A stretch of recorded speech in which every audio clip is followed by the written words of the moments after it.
Unit 4 Subdit 3 Jatanras Ditreskrimum Polda Sumsel akhirnya meringkus Rusdi pelaku pembobolan rumah mewah milik Halimah Tusakdiah, 40 di Jalan Kimarogan, Lorong Mataram 2 Palembang, Selasa tanggal 2 April tahun 2023 lalu. Belakangan diketahui korban alami kerugian senilai 1 miliar rupiah. Pelaku Rusdi diringkus di rumah kerabatnya di Kota Batam, Kepulauan Riau Sabtu tanggal 20 Mei tahun 2023 siang. Dan selanjutnya diterbangkan ke Palembang guna menjalani pemeriksaan di Polda Sumsel. Dari keterangan polisi, tersangka Rusdi adalah mantan pekerja bangunan yang merenovasi dan mengerjakan pemasangan keramik, plafon rumah dan membuat bak mandi di rumah korban.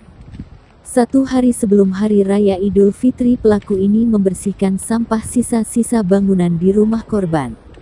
Dari sinilah pelaku mengetahui di rumah korban banyak barang-barang berharga dan uang cash sehingga pelaku merencanakan untuk membobol rumah korban, ujar Direktur Reserse Kriminal Umum Polda Sumsel Kombes Pol M. Anwar Reksowijojo di hadapan wartawan Senin, tanggal 22 Mei tahun 2023.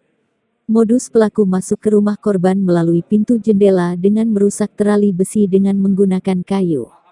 Setelah berhasil masuk, pelaku mengacak kamar lalu mengambil barang berharga perhiasan kalung, gelang dan antingan serta uang tunai yang disimpan korban di dalam toples dan lemari, jelasnya.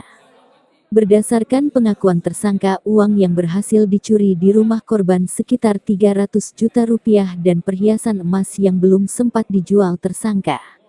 Uang hasil pencurian sudah dibelikan tersangka handphone 3 unit dan keperluan sehari-hari, dan selama pelariannya tersangka sudah menghabiskan uang sekitar 15 juta dan sisa uang yang kami amankan sekitar 117 juta rupiah, ungkapnya.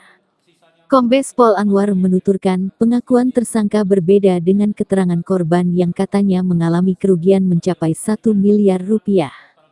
Untuk itu, kata Anwar, pihaknya masih melakukan pendalaman dengan memeriksa pelaku secara intensif. Namun meski begitu, jumlah kerugian korban tidak begitu penting, yang jelas kami sudah menemukan unsur pidananya dalam kasus pencurian yang dilakukan oleh tersangka, bebernya. Sementara itu, di hadapan polisi tersangka Rusdi mengakui saat membobol rumah korban dirinya seorang diri masuk ke rumah korban saat rumah dalam keadaan kosong, masuk melalui pintu jendela setelah merusak terali besi. Barang-barang dan uang saya bawa dengan menggunakan spray yang ada di kamar korban. Lalu saya keluar. Keesokan harinya saya kabur ke Batam lewat Jambi lalu menyeberang dengan kapal ke Batam, akunya. Uang hasil curian sempat dibelikan pelaku 3 unit handphone untuknya dan masih tersisa 117 juta yang belum sempat digunakan pelaku. Handphone 3 unit itu saya beli untuk anak saya. Anak saya